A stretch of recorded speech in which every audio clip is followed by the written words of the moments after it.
A través de redes sociales, el exboxeador Julio César Chávez denunció haber sido víctima de la delincuencia en la Ciudad de México. De acuerdo con Chávez, los delincuentes le pusieron una pistola en la cabeza para poder despojarlo de sus pertenencias.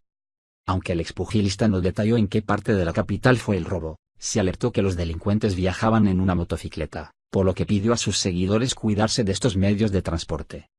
Luego de que el campeón de boxeo denunciara el hecho en Twitter, la Procuraduría General de Justicia de la Ciudad de México le respondió por la misma vía.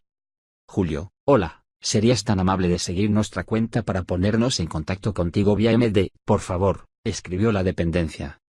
Fanáticos del ahora comentarista deportivo condenaron el hecho y mostraron su apoyo a Julio César Chávez.